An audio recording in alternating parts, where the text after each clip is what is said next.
It's a new year, a new season, and we are underway. Really dominating fashion here today is going to win. 2, 3, 4 for the final time. Win number 1 on the season, only just barely. He is going to win here at the Nazareth Speedway. Wins the Emerson Electric 100K. Gonna be Igor Barretto's gonna eke it out. Cup Series champion is Shane Lake in the number 15. Welcome to the NOFSRL.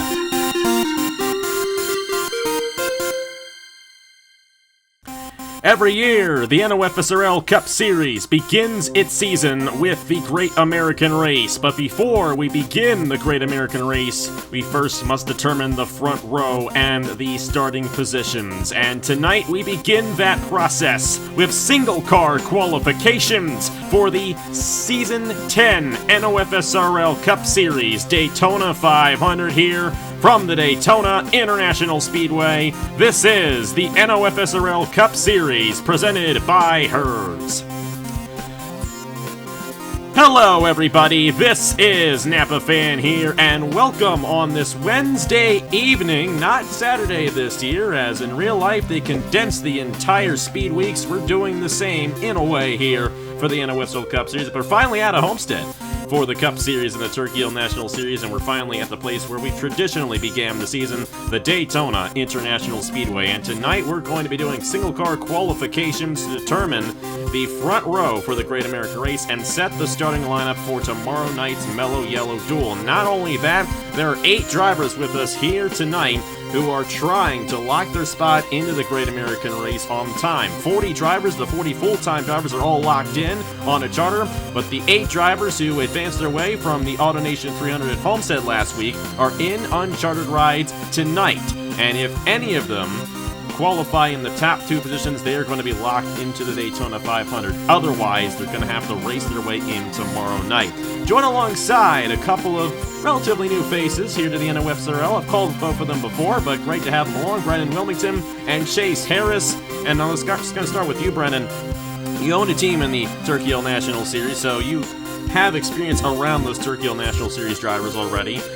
What is it going to take for them to advance on to the Daytona 500, knowing they're only essentially racing against 7 other guys for 2 spots? Well, considering that they are going to be racing against those other drivers for the 2 spots, it's really crucial to be able to lock themselves in here on time, because I don't think anybody wants to go into the duels and have to race their way in, because they can just be so chaotic sometimes because, you know, it's pack racing. And so I think this is very crucial for those guys to really put in their all and qualify as fast as they can and lock themselves in. Yeah, it's going to be interesting to see if any of them do lock onto the front row, but it is very difficult to do so. We have 48 drivers attempting the Daytona 500. Like I said, 40 of them are already locked in, and only 2 of them lock their starting positions for the Daytona 500 at the end of the night. So that kind of brings me into tomorrow night with the Mello Yello Duel chase.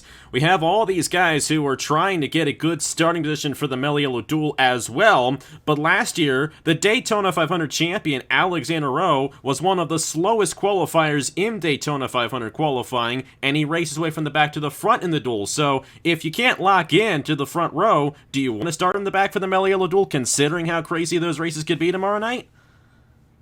Well, that definitely could be a strategy, yes.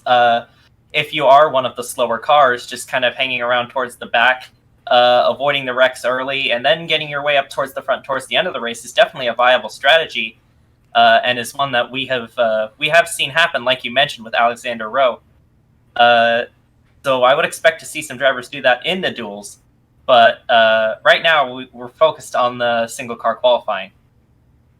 It's definitely going to be interesting to see how it all goes down tonight. 48 drivers in the field. It's pretty straightforward and simple. Everybody gets 1 lap here around the Daytona International Speedway, and that time is their official qualifying time. The 2 fastest times will lock into the front row for the Daytona 500. All the evened numbered times will be in duel number 2, and all the odd numbered times will be in duel number 1. So if you finish in the 3rd, 5th, 7th position here tonight in qualifying, you'll be in duel number 1. If you finish 4th, 6th, or 8th, all the even positions, you'll be in duel number 2 tomorrow night. And then tomorrow night, we'll talk about how the uncharted guys will fare in that, but essentially the highest uncharted driver who finishes in each duel race, considering that none of the uncharted drivers advance on tonight, will advance on to the Daytona 500. But hey, we may end up with one of those uncharted drivers starting on the front row. We're just going to have to see.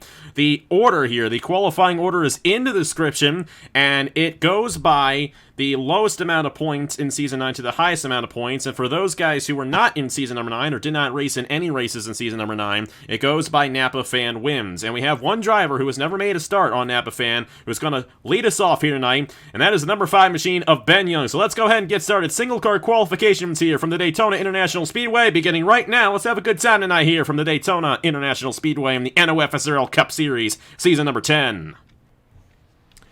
And here we go to begin our long night here at Daytona. First driver out on the racetrack making his first career Napa Fan start in the duel tomorrow night.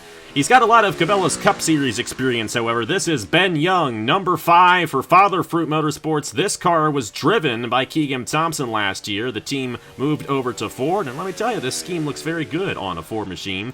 But Chase, last year you came in as a complete rookie and won your second ever race in the Haas IndyCar Series. So for Ben Young, this is a very big experience for him. How well do you think he's going to do in the duels and in the Daytona 500 on Sunday?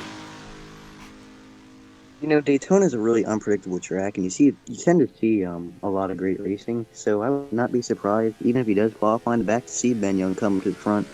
But really, qualifying really depends on that. From what we saw last year, but I feel like Ben Young could do pretty well in the whole entire speed weeks.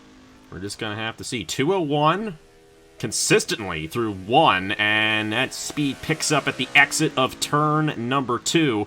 And you see the speed there at the top of your screen there. That is going to determine where these guys end up finishing in terms of time. 2:14 in the turn number 3. And for the first time ever, Ben Young on the racetrack in an NOFSRL Cup Series event. He is going to set the first time, and this time to beat is going to be at the stripe a 43.014. So we'll have to see how that stacks up with everybody else. Let's get another driver on here. Next driver in line, the 05 of Nelson Reeves. And here we go, second driver out on the racetrack, Nelson Reeves in the 05. And we're going to start out with, a lot of the newer names, and then as we go along throughout the night, the names are going to get bigger and better. Or maybe not better, per se, because lots of times these rookies do really well. As a matter of fact, the past 2 seasons in the NOFSRL Cup Series, the championship has gone to a rookie driver. And the last guy going out tonight is our defending champion, Shane Lake. So we'll definitely look forward to that. But this is Nelson Reeves here, 05 machine for King Art Family Racing. This ride used to be driven by John Arndt.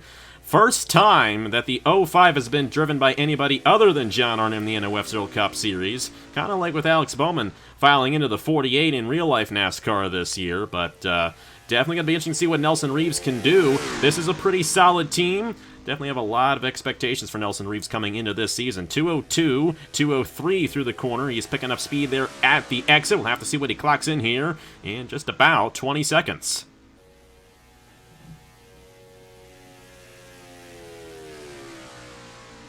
.214, 215, barely, as he enters turn number 3, and he's going to keep 215 for quite a while. Off the corner, 213. We got a southbound wind at about 9 miles per hour here tonight. The weather is exactly the same for everyone, and he is going to go to the top of the board. Nelson Reeves, 42.814, is going to beat Ben Young. So right now, Nelson Reeves, fastest driver here in Daytona 500 qualifying. Third driver here in Daytona 500 qualifying, and the first of our 8 uncharted drivers. This is Ben Grorich, who finished in the top 10 on Saturday night at the Homestead Miami Speedway. Can't exactly remember where he initially finished, but this is going to be his first ever attempt at a NOFSRL Cup Series race. Driving number 55, uncharted ride for Titan Fury Motorsports.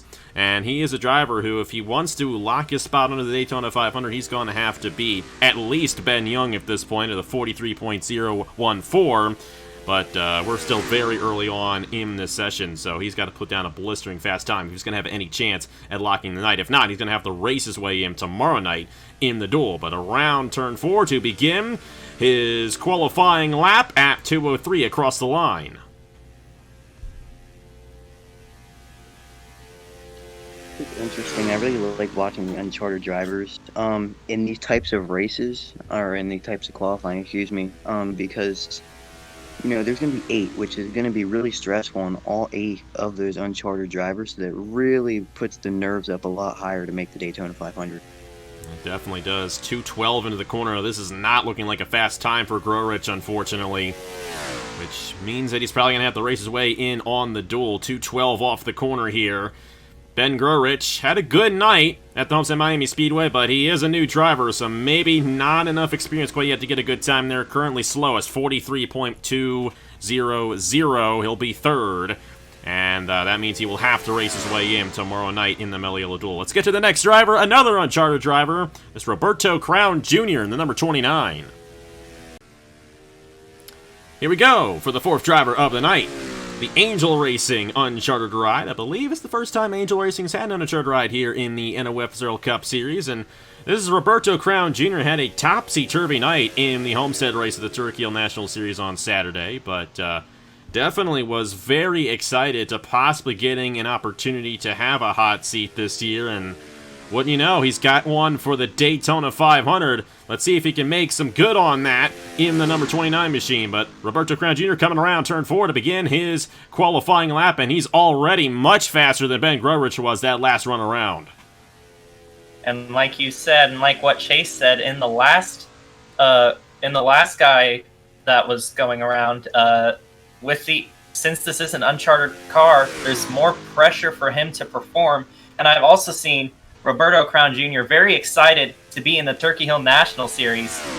But this is a whole different ballgame. This is the Daytona 500, a chance to lock yourself into one of the biggest races. And I'm sure he is performing under the pressure right now. He's 2:15 entering turn 3. This is going to be a very fast lap indeed. 2:16 even in the middle of the corner. Yeah, he is ready, and he was ready on Saturday night as well. He led a lot of laps in that race. We're going to have to see, though. Still 44 guys after Crown Jr., but this looks like a time that could go to the top of the board, and it will. 42.644 for Roberto Crown Jr. We'll have to see. He's got to get top 2 if he's going to lock his spot right now, but he'll go to the top of the board as of right now. He after 4 drivers in Daytona 500 qualifying. Another driver out on the racetrack, and a chartered driver this time around, so no matter what happens here, this driver will make it on to the Daytona 500.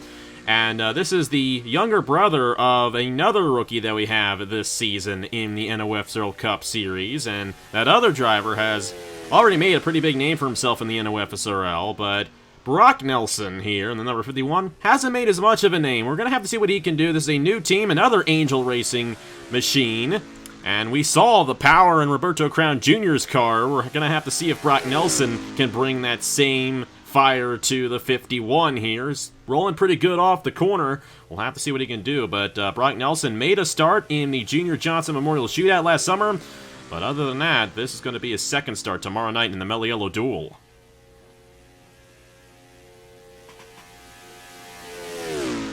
.204, .203 through turn number 1. And 203 is going to be the lowest he hits there through the corner, so looking pretty solid right now for Brock Nelson, and he's picking up a lot of speed down the backstretch. Keep in mind, too, the weather conditions are identical for every driver, so it's an equal playing field for everybody. However, we do have the range in the ratings. Everyone has equal ratings. It's a range, so that's why you're going to see the difference in times throughout the night. I don't think this is going to be as fast as his uncharted teammate, but it should be a pretty solid time. Brock Nelson at the line. It is faster than Crown Jr., 42.630 for the rookie driver. And he goes to the top of the board here in Daytona 500 qualifying after 5 drivers have gone out. Next guy in line, we got another uncharted driver looking to make his first ever Daytona 500 start.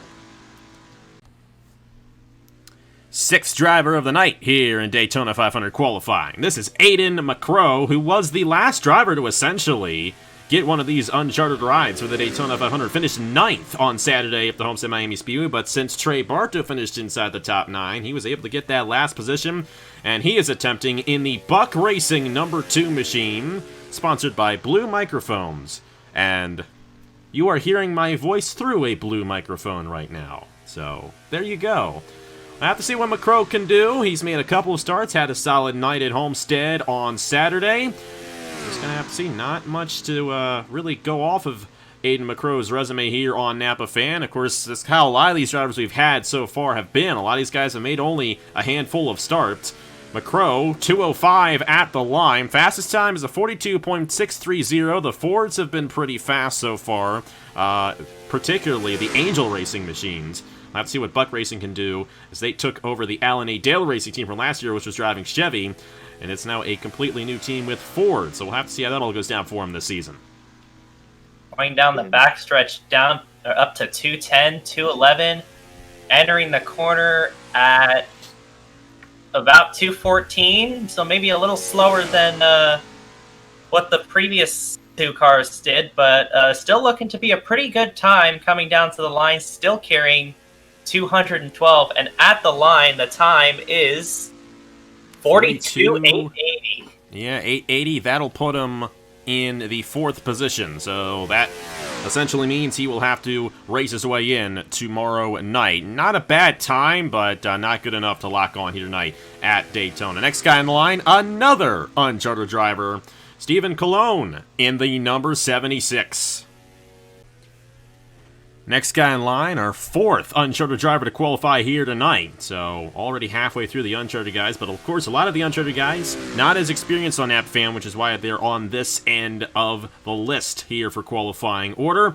But this is Stephen Cucalon. Had a great night in that Homestead race. I mean, all these uncharted guys had a great night in that Turkey Hill National Series race at Homestead on Saturday night. Cucalon, definitely a big name in the NIRA. But he is running for Nathan's and Noah Clifton's team here in their uncharted ride, the NS Blackout Motorsports number 76.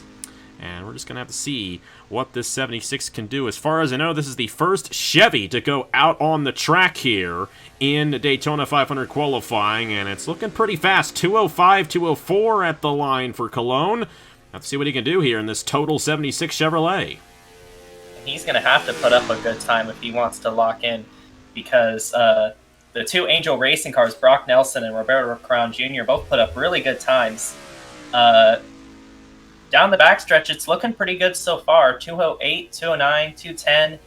About on par with a lot of these other guys. Going into the corner, looks like it's topping out at around 214, so this one's going to be a little bit slower, it appears. 213, 212 off the corner for Stephen Cucalon, and I do not see this beating Brock Nelson's time at all. 211, 210 at the line when they came back around 43.014. That actually ties with Ben Young, so that's a unique situation right there. Cucalon is further up in the session, so that means he's made more starts. He will get the tiebreaker, but that doesn't effectively mean anything for Stephen Cucalon in terms of advancing tonight. He'll have to race his way into duel tomorrow night here from Daytona. And he's just starting his time now. Nathan Smith in number 67 for North State Racing. This used to be an unchartered ride, but it is now a fully chartered and funded ride for the 2021 season. So Nathan Smith does not have to worry about getting eliminated. But definitely an interesting decision. North State Racing, they had been a 2-car team for the longest time, ever since we began the custom seasons in 2018. That for the first time ever, they decided to expand to a 3-car operation. Nathan Smith really fast through 3 and 4 here. Smith made a lot of starts in the IndyCar Series last year, so he's got a little bit of experience, and he is going to be 213 at the line. That North State power is looking strong. Nathan Smith to the top of the board, 42.563 for the rookie driver, but definitely a rookie with some experience, and we're definitely intrigued to see what Nathan Smith can do. That's going to push Roberto Crown Jr. out of the top 2, meaning that Roberto Crown Jr. will have to advance his way to the Daytona 500 through the duels tomorrow night. But Nathan Smith, top of the board in the number 67. Like that paint scheme. And we talked about his younger brother a little while ago. Now here he is, the Body Armor Cup Series champion himself, making his debut in the NOFSRL Cup Series. And this was a pretty big decision there. Grattan actually reached out to Brandon Nelson. I think it could have been a mutual agreement between the two of them. But before the season began, Stewart said that he wanted Brandon Nelson in this ride. Obviously, we couldn't just give it to him. He did sign up as everyone else, so he fully and rightfully owns this ride for the 2021 season. But Grattan racing a new team. Of course, Stuart Grattan coming into the owner's ring here in the NOFSRL Cup Series season number 10. Great to see him do that, and he's got a solid driver. Obviously, Body Armor Cup Series champion in Brandon Nelson, and we are definitely intrigued to see what he can do throughout this season. And he's already looking fast. 206 at the line. Holding it pretty well there through the tri-oval. We'll have to see what this JBL Toyota can do here for his flying lap in the Daytona 500 qualifying session. And it'll be interesting seeing how well this new team can do, especially with the former NOFSRL champion in Brandon Nelson as he goes down the backstretch here. Just an interesting situation there. And we'll have to keep an eye on this team for the rest of the season as he is hitting 215, maybe going to get up to 216. No, it's going to top out at 215 around the corner. This is looking to be a pretty solid lap time for Brandon Nelson as he comes off 4. Yeah, we'll have to see. 42.563, the time set by Nathan Smith. I don't know if Nelson's going to quite get there. He will not. 42.697. That is going to put him in the 4th position, just behind Roberto Crown Jr. Solid time, though, for Brandon Nelson. We'll have to see how that translates into the 500 on Sunday. 10th guy on the track here for Daytona 500 qualifying. And this is going to be this gentleman's first ever attempt at the NOFSRL Cup Series. This is Mason Brown, and as far as I know, the first driver on this list with a Napa fan win. So he knows how to get it done. Won at the Auto Club Speedway in the Hers Dash Series, season number 4 last year. Had a great run in that series, and tried to have a good run in the Turkey Hill Truck Series. Didn't go as planned for that team, but now he's on the all-time winningest organization on Napa Fan, Hamill Racing Enterprises, and this ride was driven by Sam Adoskin last year, who took it to 3 race victories. Of course, Mason Brown, charter driver, so he's locked in no matter what. Let's see what he does here in Daytona 500 qualifying in this number 83 machine. Looking, and hopefully he'll be able to give it a fast time, because I really like to see that paint scheme run up front. Very nice car. Yeah, Derek Campbell painted his machines this year. Great to see him back in the painting ring for his organization. 2:14 into the corner from Mason Brown. Not exactly the fastest time, but it's looking to be a pretty solid one here for the rookie driver. Off at turn number 4, Mason Brown, North Carolina native, going to go into the 42.899. That's going to put him in the 7th position here in Daytona 500 qualifying. So in between the two uncharted drivers right there of Aiden McCrow and Stephen Colon. Not the greatest of times, but like I said, charter driver locked in regardless. We'll have to see what he does in the duels tomorrow night. 11th driver coming out of the racetrack here for Daytona 500 qualifying. And this one's a special one. As far as I know, it's the first time Micah has attempted this race, but I have known Micah longer than anybody else in this community, and he had a good enough run on Saturday night to get into this number 21 machine for Hamill Racing Enterprises. This is the uncharted ride for Hamill Racing Enterprises. And Micah Knapp, he's made a few starts in the Cup Series before, particularly back in season number 7. But here he is, going for his first ever Daytona 500. He's more of an IndyCar guy, but we'll have to see what he can do here in qualifying. Will he get one of those top 2 positions? We're just going to have to find out. 203, 204 off the corner here for Micah Knapp. 205 now. We'll have to see if it gets to 206 at the line. Looking, we'll have to see. Went back down to 204 there for the 21 machine.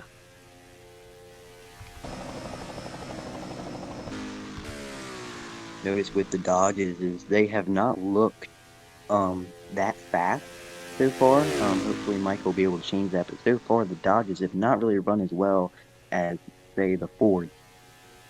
Yeah, the Fords have definitely been fast. As a matter of fact, though, you mentioned that the Dodges haven't done too well, but the fastest time was actually set by a Dodge in Nathan Smith. However, that is a full-time ride for North State Racing, one of the longest-running teams in this series. But then again, this is Hamill Racing Enterprises, and they're just getting used to Dodge as they switched from Toyota to Dodge this year, and Micah Knapp's going to have to race his way in tomorrow night, no doubt about it. 42.981, that's going to put him in the 8th position. So it's going to be an interesting race tomorrow in those dual races. It's looking like none of these guys are going to make it, but we still do have 3 uncharted drivers left, and they keep on getting more experienced here, so watch out. Daniel Bouchard, Marty Johnson, and Mitchell Collins, the next uncharted guys in line. But the next guy to qualify is the Turkey Hill Truck Series champion, Joe Rutkowski. Let's see what he does on the track here in Daytona 500 qualifying. Here we go, and this is the first driver in line who I'm really, really excited for in terms of full-time racing this season. Joe Rutkowski. Obviously, if you're in the NR community and you don't know who Joe Rutkowski is, you're probably living under a rock. Joe's an awesome dude, awesome fellow Pennsylvanian, and he won the Turkey Hill Truck Series Championship a few weeks ago at the Homestead Miami Speedway, and with that, offered to ride at the NS Blackout Racing Organization with Nathan Stapleton and Herja Larvin Alonso as teammates, so this is going to be a fun driver to watch this season. Obviously, a charter driver, so he does not have to race his way in, but we'll have to see what his time ends up being here. He's 2:05 right now. We'll have to see. Those 2:05s of the line have not translated to really fast times. Nathan Smith the fastest so far, and he was considerably faster to start his qualifying lap than Rutkowski and a lot of these other guys we've seen as of late have run.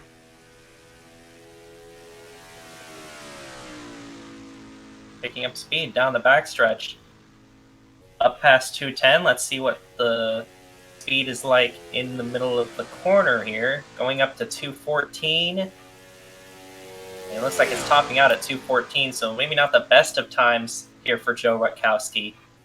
Yeah, the good thing is he is a chartered ride, so it doesn't have to worry too much about getting knocked out, but going to be an interesting dual race tomorrow for him. 42.959, that puts him in the 7th position, just a little bit faster than Micah Knapp the last time around. So, first time in a Cup car for Joe Rutkowski, obviously a lot of experience elsewhere, and probably just doesn't want to take too much of a risk here in qualifying and mess up the engine or something, but good time regardless, and he will be in the Daytona 500 on Sunday because he is a chartered driver. But we got a couple of uncharted guys coming up next. Daniel Bouchard and Marty Johnson. We'll have to see what they can do once we get to them here in just a moment. We have the next uncharted driver in line. This is Daniel Bouchard. And the interesting thing is for these uncharted drivers, even though they could go to the top of the board and stay there for a while, we still have a lot of drivers left to go. This is the 13th driver of 48, so we're a quarter of the way through these guys. But all these uncharted drivers going in the first half of this session. Daniel Bouchard, and now this is interesting. It's great to see him back. He was in season number 6 of the Chick-fil-A Cup Series back in 2017. And as far as I know, was actually a Final Four driver. That was the last season we had that format, but I believe he was a driver going for the championship that year at Homestead. So he's a very good driver. He finished 2nd at Homestead on Saturday night, and with that, gets awarded the hot seat for American Motorsports in this number 32 machine. But great to see the 32 back on the track. This actually used to be a full-time car, essentially, in this series. Now it is a uncharted ride for American Motorsports. We'll have to see what Bouchard can do here, because it's going to be interesting. He's got to beat, if he's going to be top 2 at this point, he has to beat a 42.630. We'll have to see how fast he is through turns 3 and 4.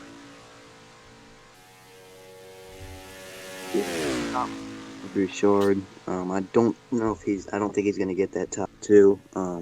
There's not a great 3 and 4 there, but still would not be a bad lap. He is going to clock in 42.794, and you're right, not a bad lap that puts him 5th, but he's going to have to race in the duels tomorrow night if he wants to race in the Daytona 500. So Bouchard goes to 5th, 42.794 here in Daytona 500 qualifying.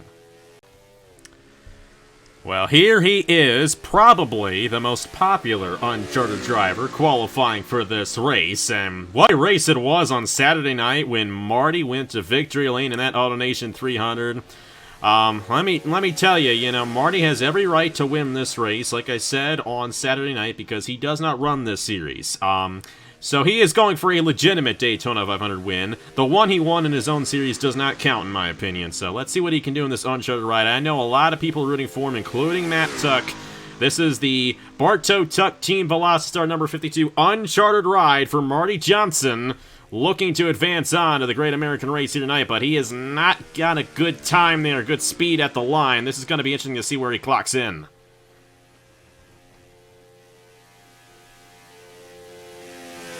.202 into the corner now, 201. This is looking like a rather slow time. I'm wondering if he is thinking to himself, you know what, no point in trying to go for the top two. The risk is really, or should I say, the chance of me doing so is very little. Maybe start in the back in case something crazy happens in one of the dual races. You got to think, the dual races are only 15 laps each.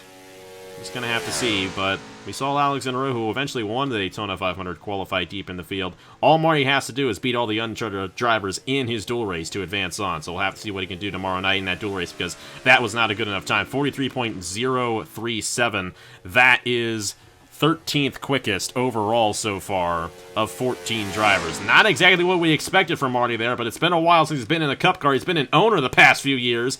His first time in a Cup car in the Custom era. So we'll have to see what he can do in the duels tomorrow night. But I know there's going to be a lot of people rooting for him in that dual race tomorrow here on AG Racing. And we're back to a chartered ride. This is Owen Miles driving for Hamill Racing Enterprises. And Owen Miles worked through the ranks, was in the Turkey Hill National Series last year, won twice for Hair Gel Motorsport. Now moving to one of the winningest organizations, like I mentioned with Mason Brown a little while ago, in the NOFSRL Cup Series. Not only that, this ride has won the last two NOFSRL Cup Series races. This was driven by Gatlin Downey last year, and Downey won the Mello Yello Southern 500 and then the Valvoline 400 the week before that. So this car is on a hot streak, and Owen Miles, I have to see what he can do on Sunday in this ride, but 203 at the line. And, you know, you mentioned, Chase, the Dodges have seemed pretty slow. With the exception of Nathan Smith, the Dodges have not had much to really bring here tonight at Daytona. 199 through the corner there for Owen Miles. This may be the slowest time of the night. Yeah, you really don't like to see it when they dip under 200 in the corner there.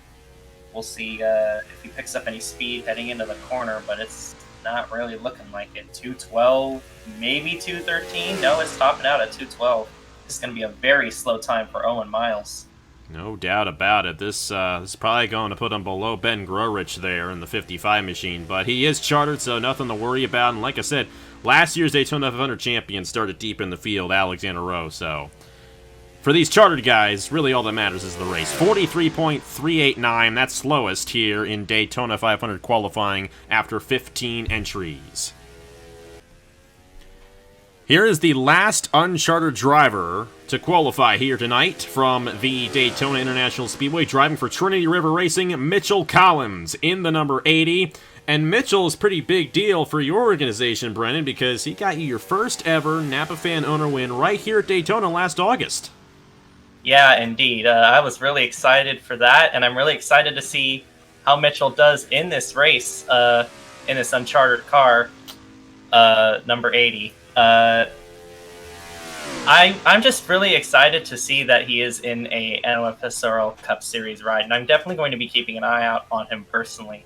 Of course, he is uncharted, so this is going to be interesting to see what he can do. Last uncharted guy to qualify here tonight, and he was 204 at the line, and some of the fastest ones we've seen have been 206 at the line, and you need to be top two to lock on tonight. So if Collins does not advance on here, those dual races are going to determine the two guys who advance on through the unchartered drivers. But Mitchell Collins didn't hit 199 like Owen Miles, so more than likely he'll be faster than Miles was that last time around. But we'll have to see. Trinity River Racing, they got a full-time ride with Keegan Thompson. They got this unchartered ride here. Of course, Mitchell Collins is not part of this group, but obviously because the top 8 drivers from that Homestead race advanced on, Mitchell Collins got moved into this one.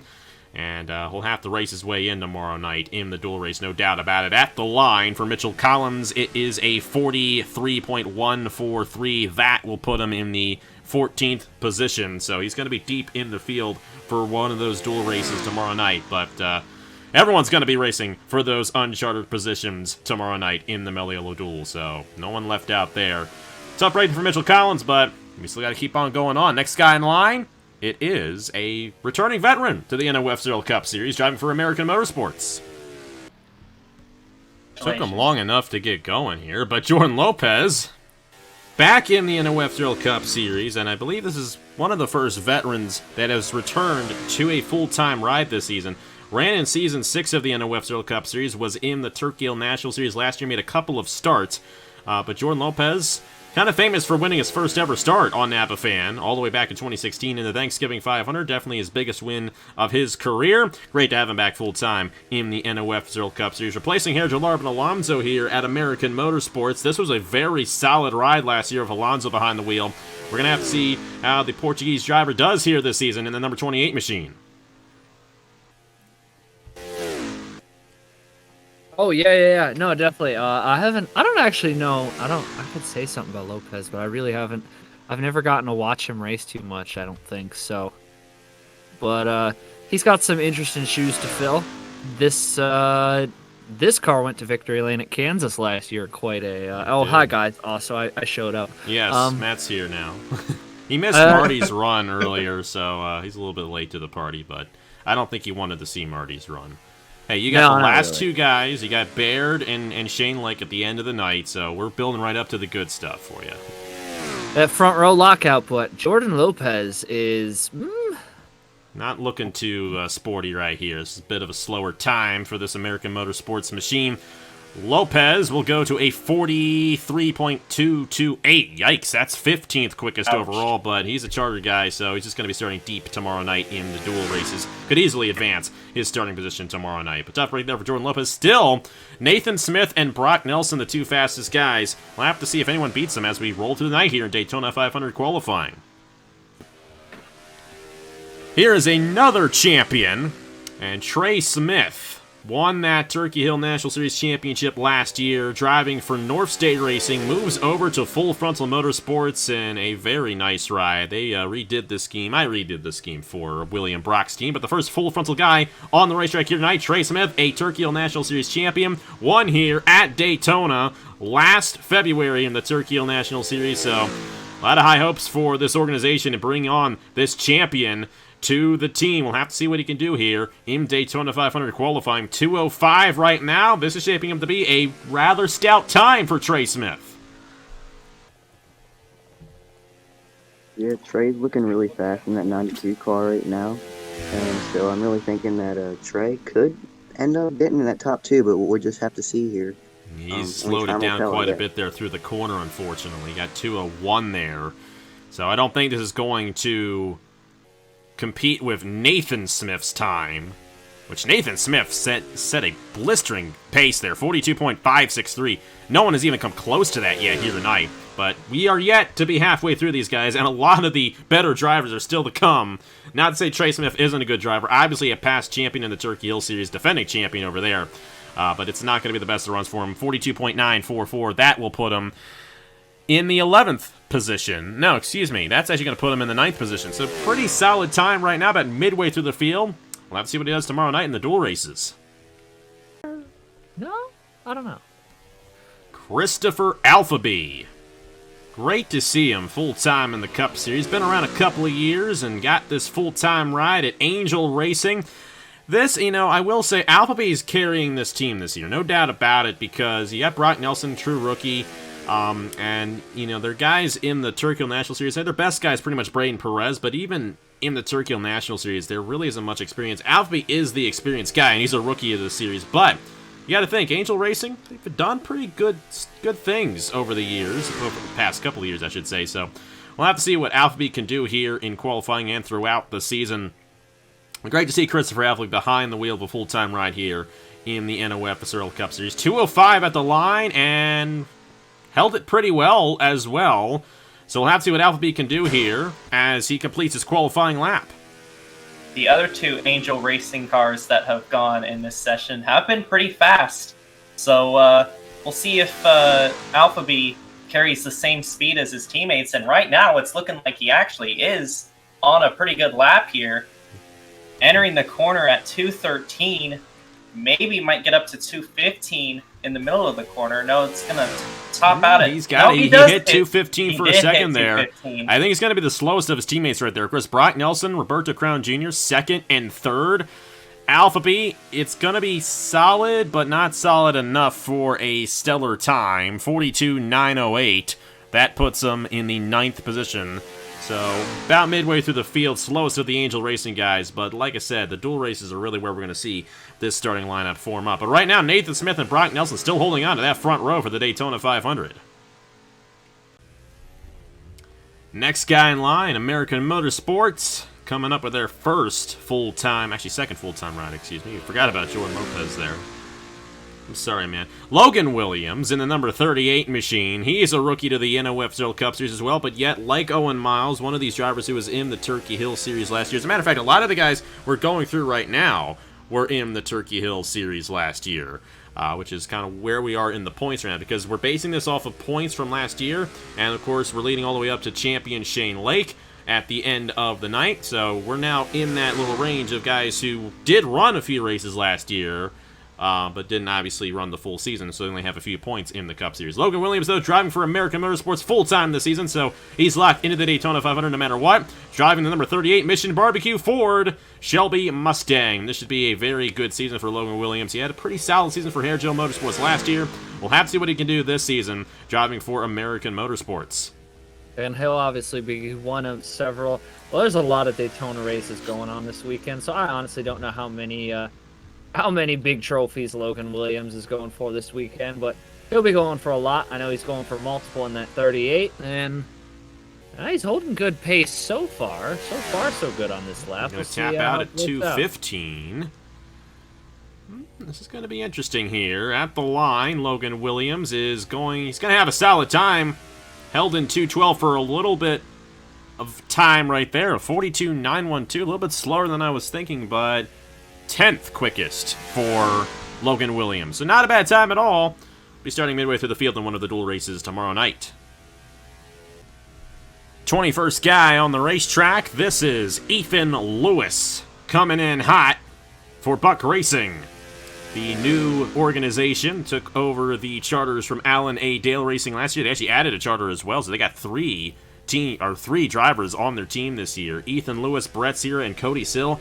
Very solid-looking organization. And Matt, you painted this ride, so thank you very much for that. Very, very good-looking ride right there for Ethan Lewis. But what are you expecting out of Ethan Lewis this season here for Buck Racing? Ran a few races last year in the Cup Series, driving for Angel Racing. Do you think he's going to have a solid year here in the Cup Series? We'll see. He ran the whole Truck Series program kind of fell flat there towards the end, but we'll see how he does. Obviously, he was fairly quick in the 6 car last year. Obviously, small sample size, but honestly, not sure yet. Still too early to find out, but hoping for the best, obviously. Doesn't look like it's going to be a top-tier time right here for Ethan Lewis. Getting a lot of times right around the 42.9s, 42.929. That is 11th fastest overall for Ethan Lewis. So, seeing a lot of these guys hit that middle range target right now. We're going to have to see if anyone can break that barrier and possibly break the 42.563 set by Nathan Smith. And now we have Ethan Lewis's teammate, Brett Cira, coming out on the racetrack. And Brett Cira is the first driver in this session that ran full-time last year. So we have now entered the drivers who have been full-time in the Chick-fil-A Cup Series for season number 9. And this is the teammate to Ethan Lewis. And this is going to be an interesting organization. Lots of times, when drivers don't have a good rookie season, they have a good sophomore year. And Brett Cira looking to change all that here with Buck Racing in this number 12 machine. Yeah, I'm really liking this team with Ethan Lewis, Brett Cira, and I'm really liking the lineup for this team. And I think they're really going to be one to watch out for coming into this season in the NOFSRL Cup Series, as he was 2:04 at the line. Pretty consistent in that time. 2:03 entering turn 1, goes down to 2:02 and 2:01. A lot of these times right now have kind of been around this 42.9, and we've had a pretty long streak of these guys being right in that range, and it's looking like this may be another one of those times for Brett Cira. But the other teammate, of course, I mentioned Cody Sill. Cody Sill's been in this series since season number 6, the most experienced guy on this team, and he has been one of the strongest guys in the Cup Series for a while. He's had a lot of good runs overall in the Cup Series, so definitely intrigued to see what he can do. He's going to be in the top 10, one of the last 10 drivers qualifying here tonight. Brett Cira, number 12. It looks like it's going to be a lot like his teammate here. 40, actually a little bit slower, 43.053. That is 18th quickest. Not exactly what Brett Cira wanted, but hey, he won the dual race last year. Maybe he'll win it again this year. We'll just have to find out. Next guy in line, LJ Semedo for North State Racing. Well, his teammate has the fastest time right now at a 42.563. But LJ Semedo has a little bit more experience than Nathan Smith, so we're going to have to see if that translates into a faster time. North State Racing, they seem to bring a lot of power in that 67.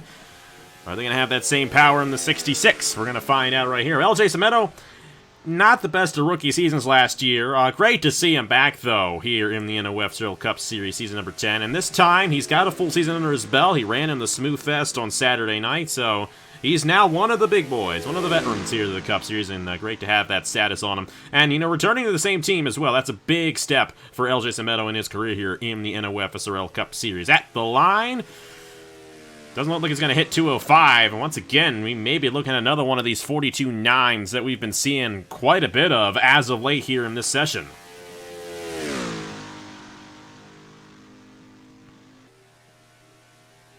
He hit 200 through the corner, so this may be one of the slower times. Definitely not in line with Nathan Smith at all. This will definitely be one of the slower times we have had so far in this session, but the good thing for Semedo, of course, chartered, and he will be in the Daytona 500 no matter what happens tomorrow night. So, LJ Semedo coming off of turn number 4 to 12 off the corner at the stripe for Semedo. He will clock in at a 40.3106, a little bit faster, actually a little bit slower than Cira. He'll go to 19th quickest so far here in Daytona 500 qualifying. 24th guy in line, and last Friday night's Mello Yello Smooth Fest champion, so he's already got this season off to a good start. That is Eli Bright, number 33 for Full Frontal Motorsports, returning to the same team from last year, and lots of times when drivers do that, they have pretty good seasons. But Eli Bright, this is his third attempt at the Daytona 500. Obviously, he doesn't have to race his way in or anything, so it'll be his third Daytona 500 on Sunday, but Matt, how do you think that Mello Yello Smooth Fest win on Friday night is going to translate into the season here for Eli Bright? Yeah, obviously we'll give him an edge next time we head to Homestead, but, we'll see. Obviously, it's a preseason race. You don't want to put too much stock into it. Oh, he's got him. Look at this time. Sorry to interrupt right there. 207 at the line. Watch out, Nathan Smith. You might have someone to knock you off the top. 206, 205 in the turn number 1. This is looking to be a pretty sporty time for Eli Bright and Full Frontal Motorsports. They brought a lot of power to this machine here tonight, no doubt about it. He's flying so far. Nobody's really come close since Smith. Already to 215. 216. Will he top at 217 through the corner? It's going to stay 216, but he had 216 for an extended period of time through 3 and 4. Watch out for Eli Bright. 42.563 is what he needs to beat at the line. 42.554. We got ourselves a new pole sitter, or at least provisional pole sitter. That is Eli Bright going to the top of the board right at the halfway point of the session here in Daytona 500 qualifying. How about that for the Mello Yello Smooth Fest winner? A lot of momentum right now for Eli Bright in this Full Frontal Motorsports organization. 25th driver clocking in a time here from Daytona in Daytona 500 qualifying. One of the longest running drivers in this series, has been in the series since season number 3.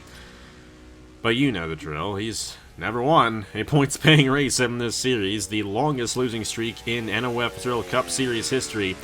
But we're going to have to see what he can do in this number 95 machine for Father Fruit Motorsports. Obviously, this ride won, or it didn't win anything last year, but Mark Davidson drove this car to a very good points finish. Top 5 in points last year, so it's a very solid ride, no doubt about it. And we're just going to have to see what Tristen Allen can do in this machine. Coming across the line, he's at 204 right now, and at the stripe, he's going to remain 204.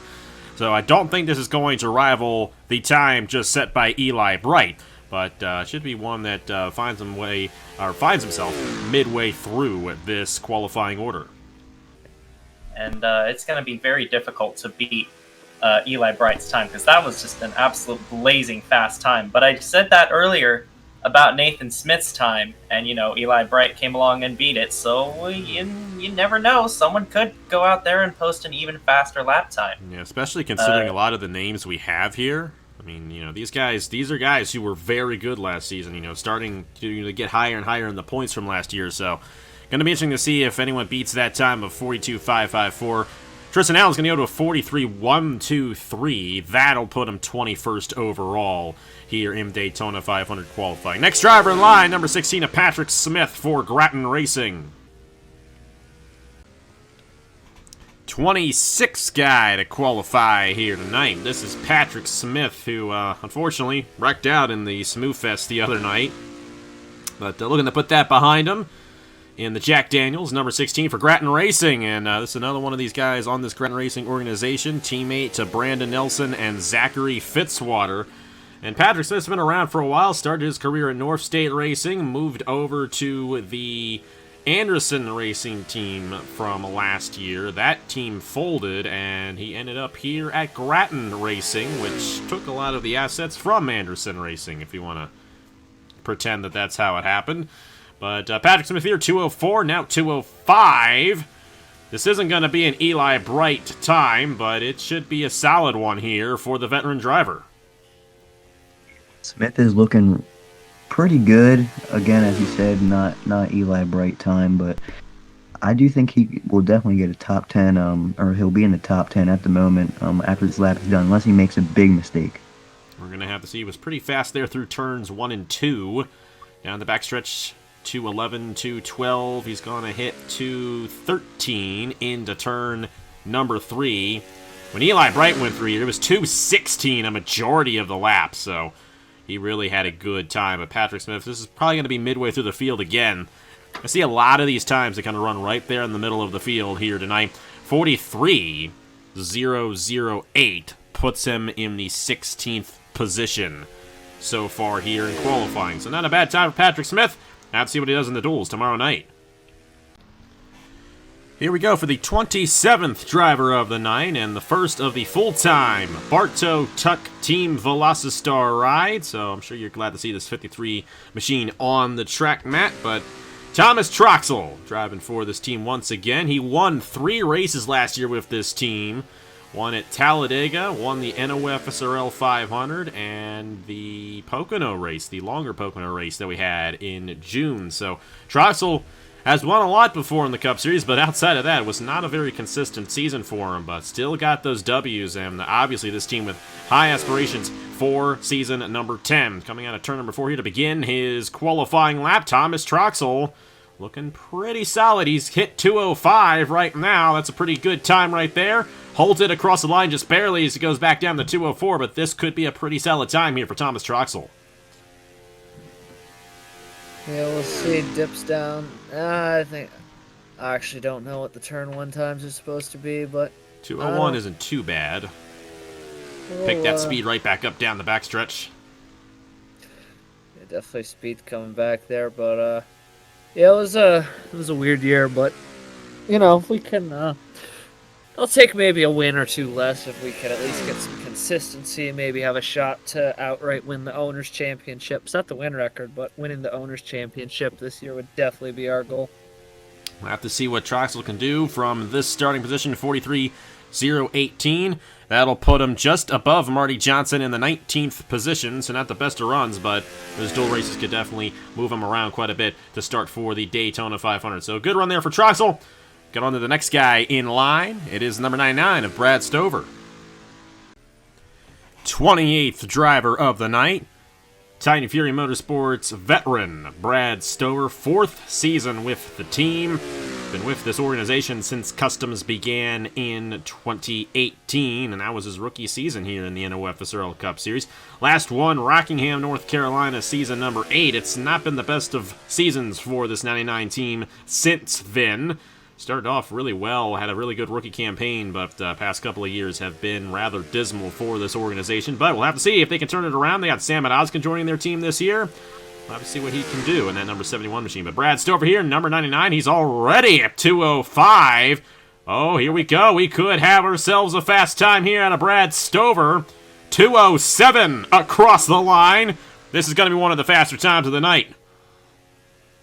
Stover is really, he's pushing it right now. He's definitely going to give Eli Bright some good competition here on this lap.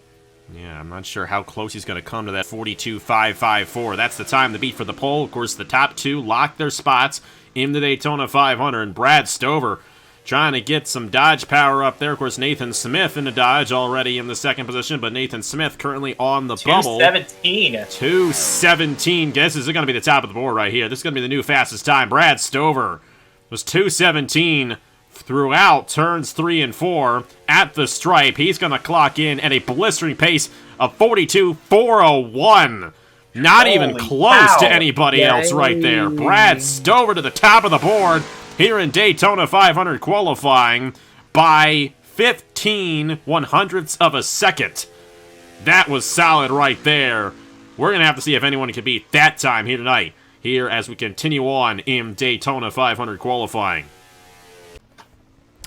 And here is Brad Stover's teammate, Sebastian Cucalon at Titan Fury Motorsports. And if Stover's time is anything to go off of here for Cucalon, watch out for this number 13 machine. Stover put down a 42.401.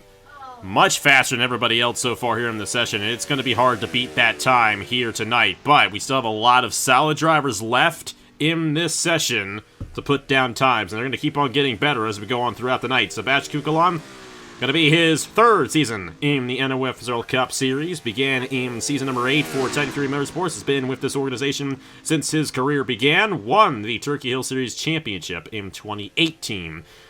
He's got a lot of speed right here. 2:06 across the line.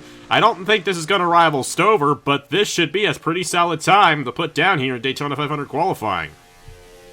Yeah, those Titan Fury cars sure seem to be showing a lot of speed in these qualifying times. Obviously, Brad Stover just had that incredible 42.401, and Sebastian here looks like he's on a pretty decent lap time as well. So those Dodges there, they're really showing some speed. And we also have to remember Nathan Smith had that fast time as well, and he was also driving a Dodge. Yeah, these Titan Fury machines, they definitely seem to have things figured out. Of course, Titan Fury's been in the series since Customs began in Season 7, so they got a lot of data to back up on. And at the stripe, Cucalon, he's going to have a pretty good one here, 42.808. That's going to put him 8th overall here for Daytona 500 qualifying. So looking for a good starting position in tomorrow night's dual race right there for Sebastian Cucalon. Good run for him. Next guy in line, good old Cameron Garlington, and the number 34 Season 3 champion about to put his lap down. And here is Cameron Garlington, number 34 machine, just starting his qualifying time right here. And for the first time ever, American Motorsports has retained a driver from the prior season. Cameron Garlington drove for this team last year and returned for Season 10. So congratulations to Trey Wright for finally doing that on his organization. And that's a good sign as well. Cameron Garlington, Season 3 champion. He's won the Daytona 500 before back in Season 6. Very decorated driver, and we're going to have to see what he can do here in this year's Daytona 500. Not the fastest of times right now for the veteran, but I don't know if anyone's going to be able to get to that 42.401 set by Stover. But either way, Garlington's going to put his time down, get his spot filed in for the dual races tomorrow night, and have at it tomorrow. 43.077. That's going to put him in the 24th position overall here for Daytona 500 qualifying. So one of the slower times, but Cameron Garlington's won this race before, so we'll have to see what he can do tomorrow night in the dual races. It's interesting here on qualifying night to have the first ever pole sitter on Napa Fan, attempting to start on the pole again for this race, all the way back in 2015, the first ever race, because we didn't even actually have a qualifying session for it. Matt Dalio started on the pole for the Season 1 Daytona 500. It's gonna be interesting to see if he can beat Stover. 42.401. We'll have to see what he clocks in here. He's not looking too fast off the corner here, so I don't think he's going to beat Stover.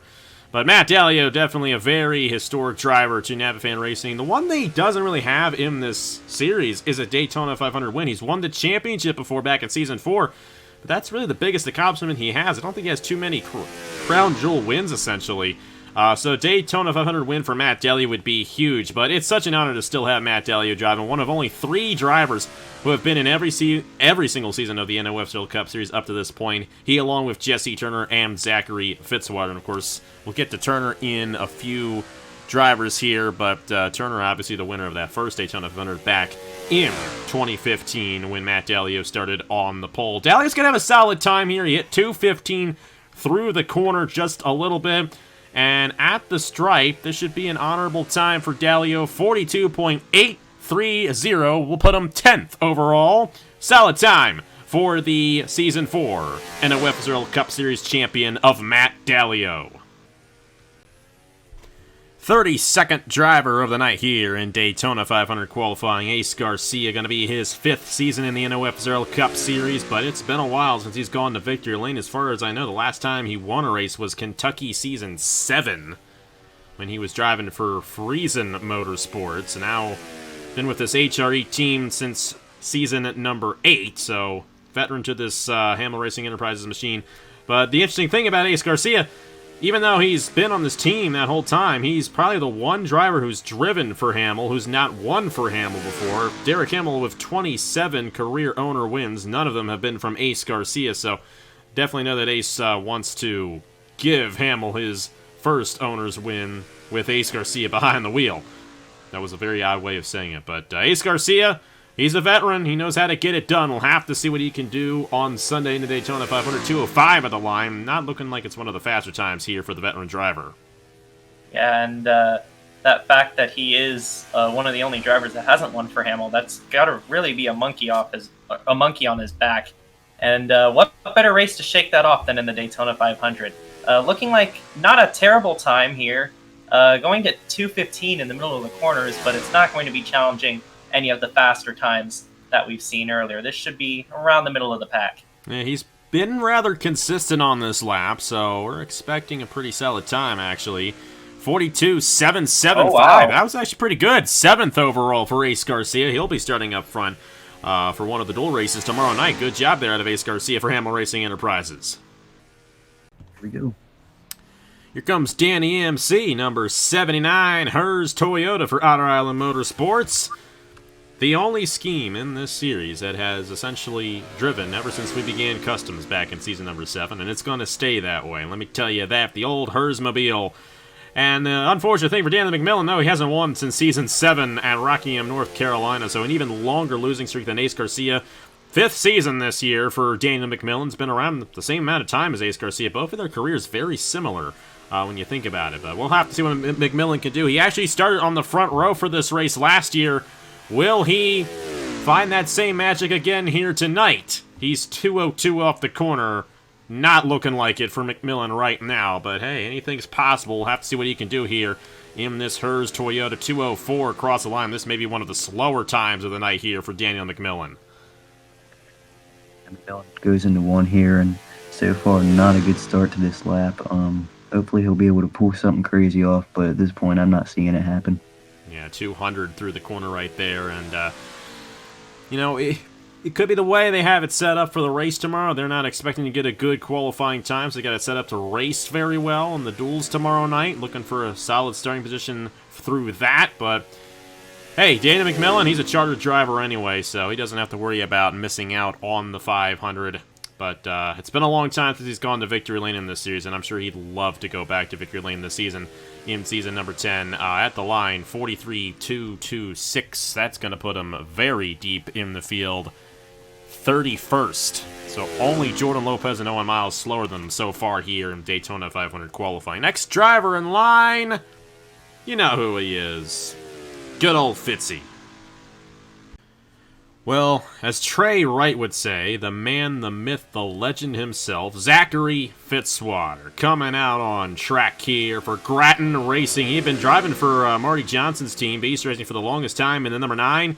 And a change of pace for Fitzwater this year. Definitely one of the biggest off-season moves here in the NOFSRL Cup Series. But Fitzwater, you know he's going to be good no matter where he goes. All-time winningest driver in this series and the Season 7 Daytona 500 champion. So, and he won that from the pole, too. So he's won the pole before for this race as well. We're going to have to see what he clocks in as for this number 14 organization. He's 2:03 right now. And so much about these guys' times depends on their out lap right when they're coming on, because they start their lap right away, essentially. And he was 2:05 across the line. This looks like it could be a pretty solid time for Fitzwater, but it's definitely not going to be one of the fastest ones we've seen so far tonight. No, it definitely will not be. Definitely not going to be nearly as fast as Stover. But also, it won't be a terrible lap. But again, just like as you said earlier, he could be setting up for the duels, knowing that Stover is super fast. So we'll have to see right here.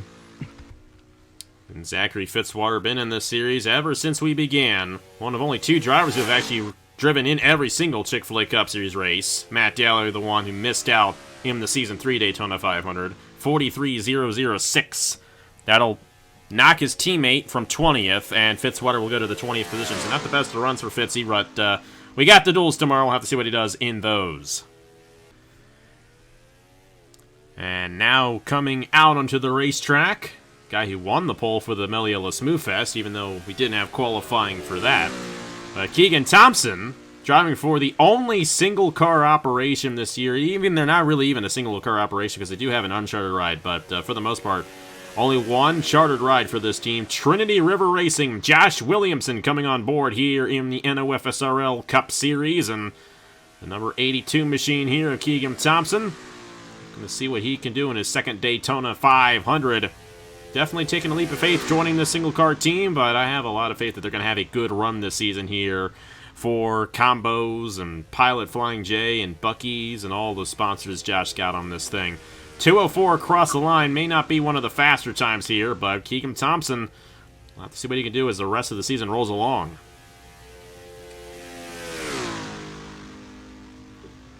Going through the corner, going at 200, not looking like a very fast time for Keegan Thompson. Picking up a little bit of speed down the backstretch, but this is probably going to be one of the slower times, it appears. 2:12 into the corner, going to pick it up to 2:13.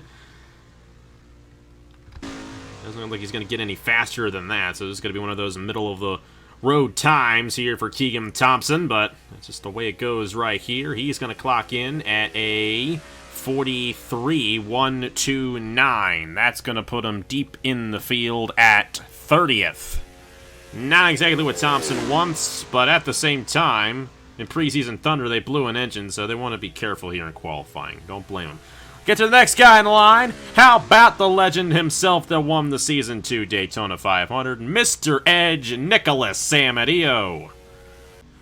So, as Brennan is watching the Season 2 Daytona 500, because he's actually never seen it before, we're going to have Nicholas Semedo run his time here, number 48, call him Mr. Edge.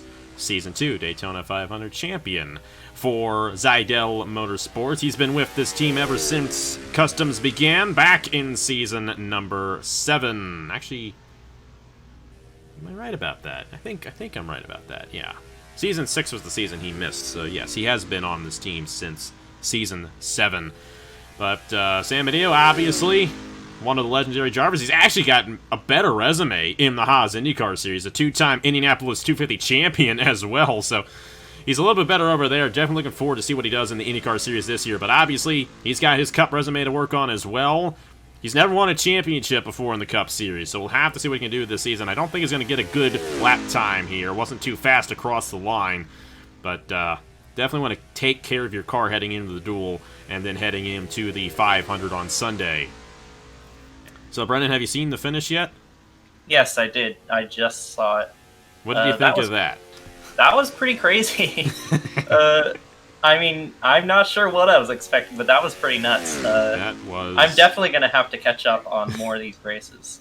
Those are some old races, but we'll always remember that Season 2 Daytona 500. Semedo's first career start in victory lane by 0.001 of a second.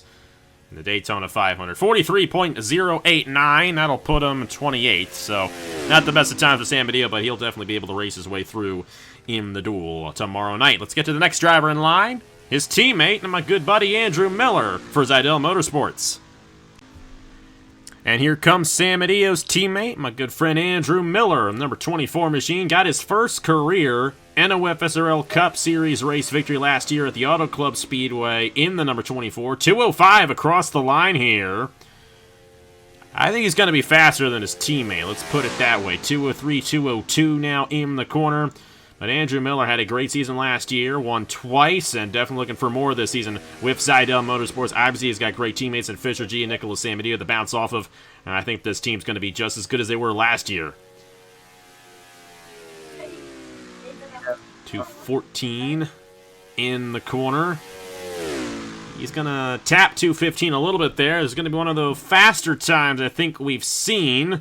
Andrew Miller going to come across the line. It's going to be a 42.901. That'll put him 14th overall in between Mason Brown and Christopher Alfveby. So good time there out of Andrew Miller. He'll be starting, more than likely, probably starting in the top 10 for his dual race tomorrow night. But great run there for the Zidell Motorsports driver. And here's another good friend of mine, Nathan Stapleton, driving now for NS Blackout Motorsport. So the old NS Racing team from last year joined forces with Trans-Tasman Racing, and they are now NS Blackout Motorsports. Heritage Larvin Alonso, Joe Rutkowski, the teammates here to Nathan Stapleton, obviously driving the traditional advanced auto parts scheme. A great scheme, though, driven here by Nathan Stapleton. Painted by Stuart Graham. We thank him very much for painting it. And obviously on the deck lid, commemorating his father, Richard Stapleton, passed away a few years ago. So always a very emotional ride when he does the runs, I should say, the Advanced Auto Parts scheme. 205 across the line for Stapleton here. It's pretty standard across the board for a lot of these guys. Miller had a similar run there in 14 for 42.901. And Stapleton's going to bottom out at 201 in turn number 2. All that red. I gotta say, Chevy doesn't feel like, well, throw out Eli. The Chevy's had an interesting night so far, to say the least, but Stapleton, he had an okay year last year. It wasn't anything amazing, but you never know. Things can change in an off-season, and obviously a big influx to that team, so we will see how they perform in their first Daytona 500. We will. They're actually not a new team, though. Technically. So they're technically not a new team, just a couple of teams coming together. 42.914. Pretty good time right there for Nathan Stapleton, 17th overall for the veteran drivers. Looking for his first win in the series since season number 7. He's got another long losing streak as well, so we're going to have to see what Stapleton can do in tomorrow night's dual races and in the Daytona 500. Next guy in line, Cody Sill, number 37. Cody Sill, number 37. 10 guys left here tonight, Daytona 500 qualifying. Thank you guys so much for watching tonight. I mean, this is a very extensive video. So much that goes into this. More than the Daytona 500, actually. But you guys seem to really enjoy these single-car qualifying sessions. And it's a good chance to kind of get a look at the schemes. I mean, Brendan was telling me earlier, he really likes being here because he gets to see all the schemes in action. And Cody Sill in this Blue Angels 37. He's been in the 37 since Season 7, but this is the third team he's been on. Buck Racing, now in a 4, teammates to Ethan Lewis and Brett Cira. Of course, Cody Sill won at Armory Digital last year. And if I'm not mistaken, he's actually won one event every season he's driven in since his rookie campaign in Season 6. So, Cody Sill, a solid driver. Almost made the chase last year. 205 across the line, and he held that all the way to turn number 1. Good lap going here for Sill. Definitely will not be a pole run, but it definitely will be at least a decent lap. I could see top 15 here for Cody, but turn 3 and 4 will really tell how fast he really is in this lap. Already 214, 215 there for Cody Sill. Will he hit 216? Doesn't look like he will, but he hit 215 and held it for a long time, so this is going to be one of the faster times here. Chase Buck's going to be proud of this one. Cody Sill across the line, 42.750. That will go to 7th overall right there for the Blue Angels Ford Shelby Mustang. Great run there for Cody Sill here in Daytona 500 qualifying. Here is last year's Daytona 500 pole sitter, Gatlin Downey. The last time we were here in the Cup Series, went to victory lane in the Valvoline 400, then the next week won the Mello Yello Southern 500, and essentially if he wins the Daytona 500 on Sunday, he will become the first ever driver in this series to have won 3 straight races. But Gatlin Downey moving over to King Art Family Racing, a huge pickup for this team after they lost John Arndt last year. And Downey's definitely going to be carrying this team, I feel like, in 2021. We'll have to see what he can do this season. And obviously he has a lot of momentum from last season heading into this 10th season of the NOFSRL Cup Series. Yeah, he ended the year on probably the best note out of, well, short of winning the championship, he probably had the best end of the year you could possibly have, going back-to-back in the final 2 races of the year. So, we'll see if it continues for him. He had a, strong campaign last year, and, this 40 car, obviously the way the season ended last year was a little awkward for it, but this 40 car was fast. I think we've kind of forgotten that, so we'll have to see if it can regain some of that speed it had from last year. Yeah, and Chase, you drove this car at the end of last season, too, so you know what their setup's like in that 40 machine. Yes, I do. Good setup. I didn't do too well. But you were busy thinking about that IndyCar series when you won the championship. Gavin Downey going to go to a 42.996 right there, so that'll put him 23rd overall. Won't be another pole for Downey this year, but a lot of opportunities in tomorrow night's dual race for the guy who's won the last 2 points-paying races in the NOFSRL Cup Series. Ryan Durrani, number 68, made the chase last year for Full Frontal Motorsports in his rookie season, but did not go to victory lane last year. Obviously a very solid driver here in the NOFSRL Cup Series. Owns a team in Turkey Hill National.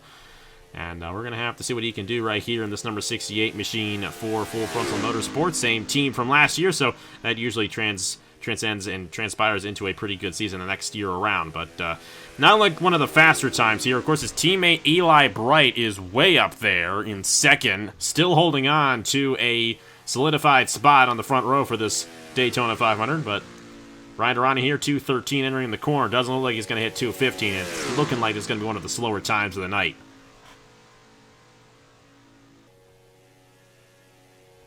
$2:12, $2:11.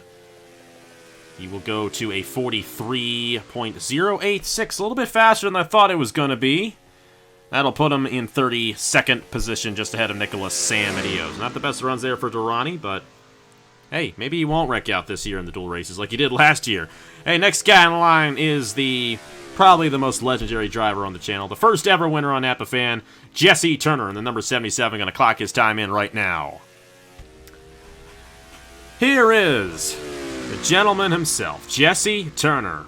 10th season in the NOFSRL Cup Series. Season 1, Daytona 500 champion. Season 2, Cup Series champion.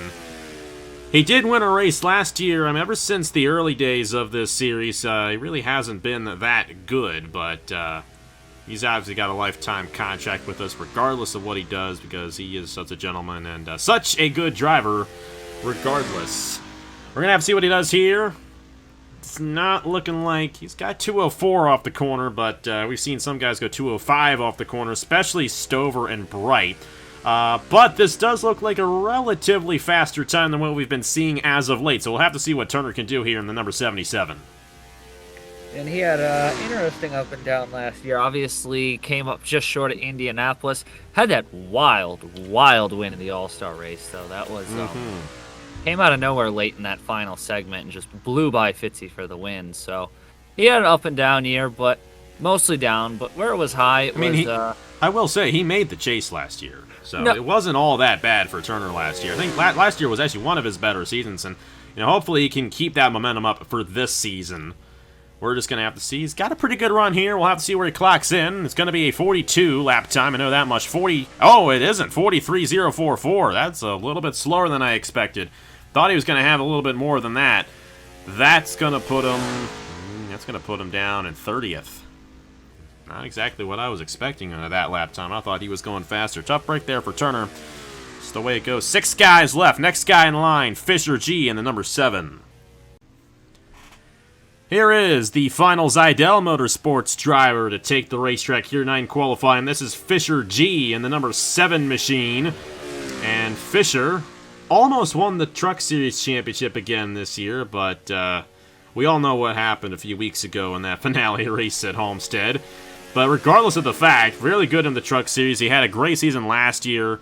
Made it in one of the wild card slots, but had a solid run in the chase. And, of course, Fisher G here in his third season of the NOFSRL Cup Series. Definitely looking for more here with one of the best teams in the series. So let's see what he clocks in here. 204 off the corner, so I don't think this is going to be one of those Stover times, but he's got 206 now, so maybe I'm wrong. A lot of speed at the line right there for Fisher G. We're going to have to see how well he keeps this up. He's still at 206.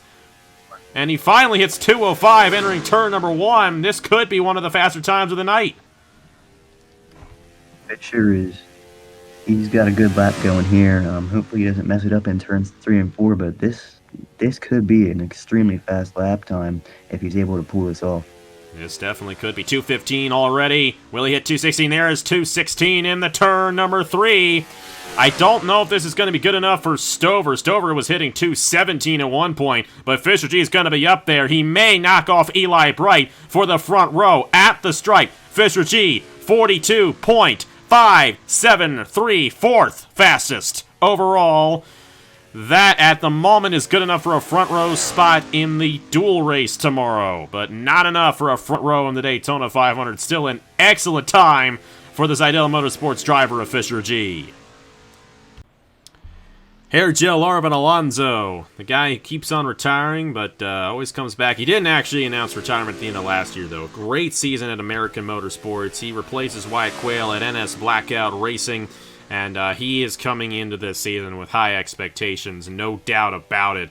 And we're just going to have to see what he can do here in this number 39 machine. This could be his last season, depending on how things go, but he's been in this series since season number 2, and we'll have to see what he can do here this weekend in the Daytona 500. But only 5 drivers left, and Alonso, if he can beat the time of 42.401, will beat Stover for that top position. 204 off the corner, though, and he's got to really pick up some speed off the corner if he's going to have a shot at that front row. And 205 at the line, it's not going to be enough to get to Stover for that top position. 204, going into maybe 203 in this corner. Definitely not going to be a pole time or a front row time or anything like that. Nothing flashy here from Hair Gel, but not a terrible lap either. As he comes down the backstretch into turn 3, looks like he's going to get to maybe 214, possibly 215, maybe? No, he's got it. He's got 215, held it for a little bit there. Going to be one of the better times of the night. We're going to have to see where it ends up slotting in, though. At the stripe, it's going to be a 42.840, which is good enough for 14th overall there in the number 39 machine. So good run there for Alonso. He'll be starting, I think, top 10 for one of his dual races tomorrow night here at Daytona. 4 drivers left, and here's the guy who, if we did not have a chase, would have won the championship last year. Samuel Askin was driving for Hamel Racing Enterprises last year in his rookie season. The Swedish driver now at Titan Fury Motorsports, replacing Trey Barto, who retired at the end of the year in the newly renumbered 71 because number 4 is Barto. It'll always be Barto in this series, and nobody else but Trey Barto is allowed to drive that number here in the NOFSRL Cup Series. A bit slow across the line there for Sam and Oskin. This may not be one of the better times of the night, but regardless, Oskin's going to be in the race since he is a chartered full-time driver. He comes onto the backstretch here in that 71 Dodge, and yeah, as you said, not going to be the greatest lap here, but he is chartered, so he'll be in no matter what. Hopefully he'll be able to have a better run in the duels than he's currently having here in qualifying. So Stover's teammate isn't going to contend for the pole. That's going to leave only 3 guys left, but these 3 guys that are left are some of the best drivers in the series. So we'll have to see how that all goes down. But Oskin at the line, 43.062.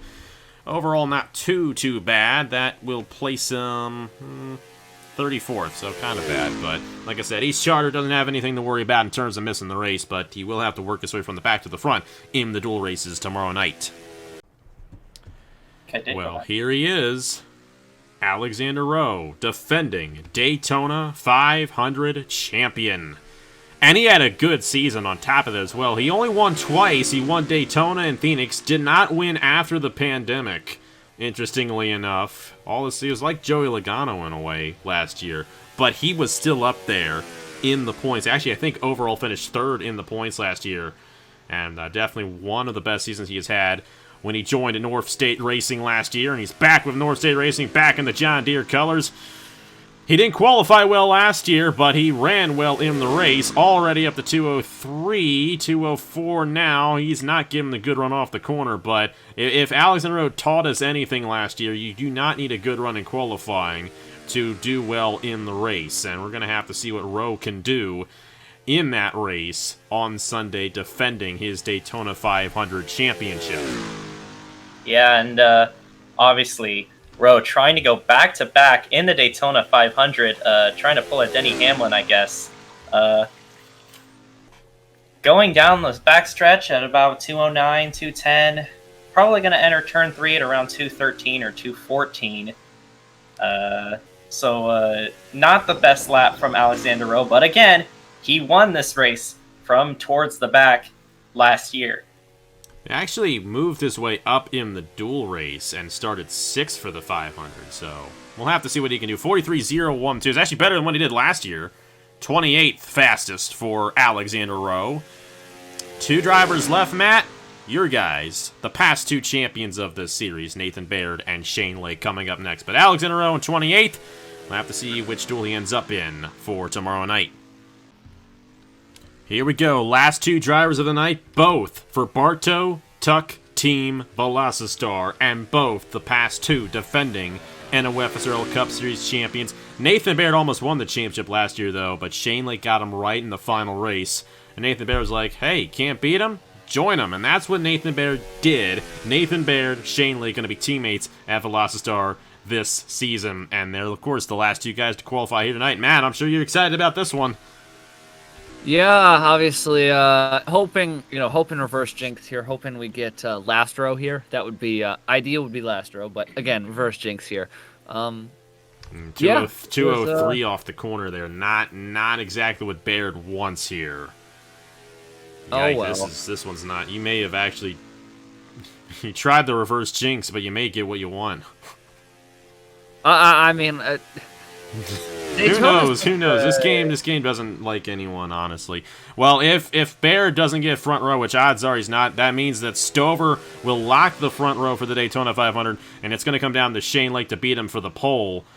Eli Bright is hoping that both Baird and Lake are slower than him. I think he's going to be good here with Baird, but regardless of the fact, these Velociter cars are going to be fast, I do believe, in tomorrow night's dual races, and then, of course, in the 500 on Sunday.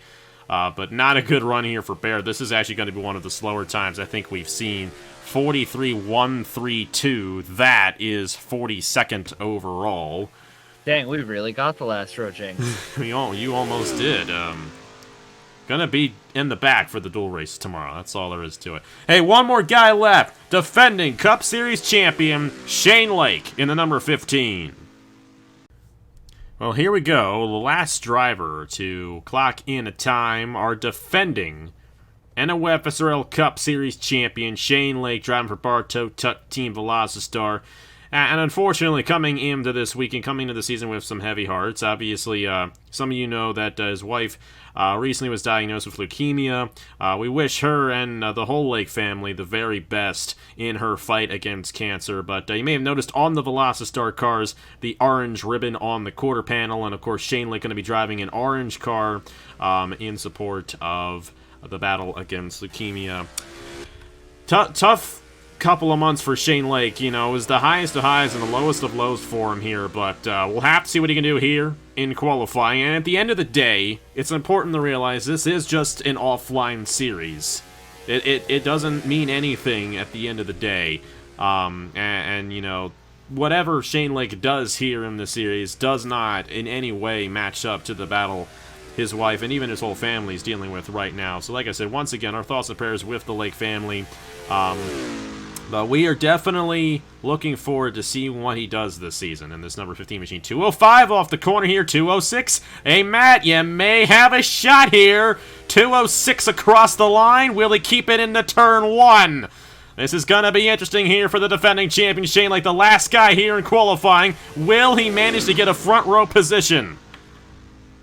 Well, we're gonna see. That's a bit of time to scrub. Oh, he's gaining speed back. Oh my, this is gonna be I don't remember where Stover was halfway down the back straightaway. All he needs to lock the front row is a 42.554. He's already 215 in the corner. Ooh, he's straddling the 216 right there. He's going to hold 216 for a while. This is going to be close. I don't think it's going to be enough for a front row. We're going to have to see what it is. It's going to be a good starting position, though, for Shane Lake at the stripe. 42.611. That'll be 5th overall. And your Daytona 500 pole sitter will be Brad Stover in the number 9. And Eli Bright locks the outside pole for the Great American Race.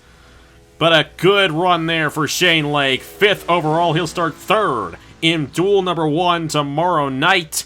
Let's go ahead and give you guys the full starting lineups for tomorrow night's Mello Yello Duel. And that will do it for us here tonight from Daytona in Daytona 500 qualifying. And that, the whole recording from when we started, I think it was maybe 4:15. It's now 8:42.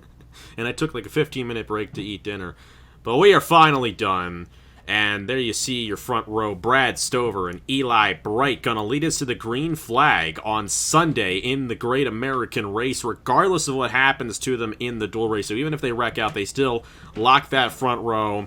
But as for everybody else, especially those uncharted guys, they're going to have to race for their positions in the Daytona 500. Duel number 1, we'll see Brad Stover alongside Nathan Smith, then Shane Lake, Roberto Crown Jr. looking to race his way in, Cody Sill, Daniel Bouchard, Nelson Reeves, Herja Laravan Alonso, Mason Brown, Christopher Alfveby, Nathan Stapleton, Trey Smith, Micah Knapp, Zachary Fitzwater, Alexander Rowe, Ben Young, Marty Johnson, Brett Cira, Cameron Garlington, Nicholas Semedo, Tristen Allen, Nathan Baird, Ben Grorich, and Jordan Lopez.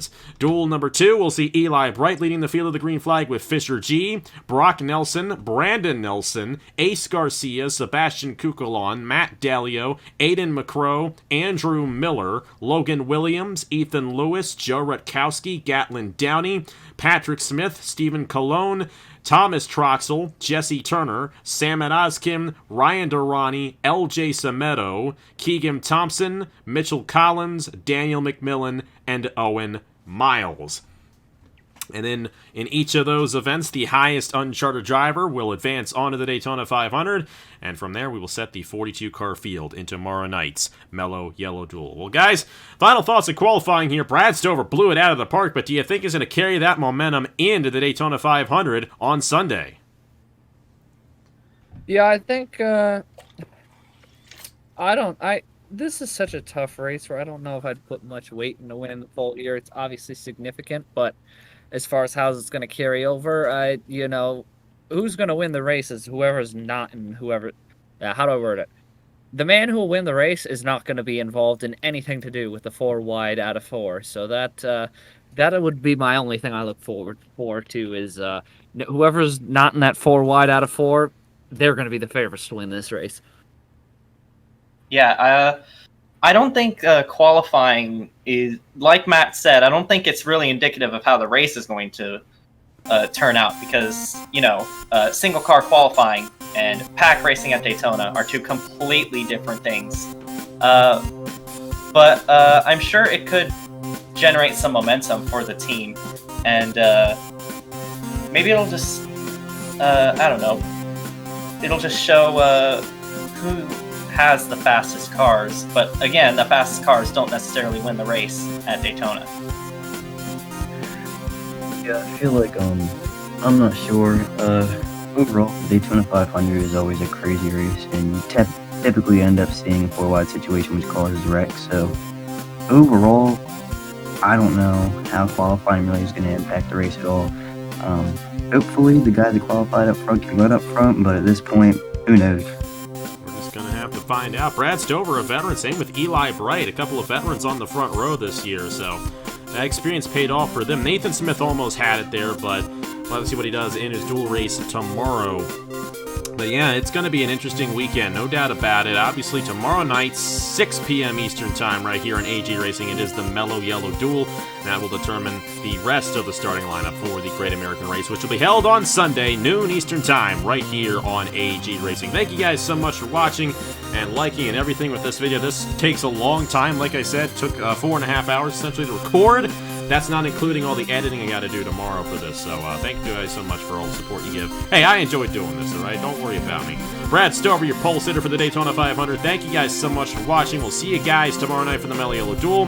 Huge thanks to Brendan Wilmington, Chase Harris, and Matt Tuck for joining me here tonight for Daytona 500 qualifying. Have a great night. Hopefully real-life Daytona 500 qualifying doesn't get rained out, but hey, it's still the 21st century, so hey, you know what's probably going to happen. Either way, thank you guys so much for watching. Congratulations to Brad Stover for winning the Daytona 500 pole, and we will see you guys tomorrow night for the Mello Yello Duel. I will see you guys later!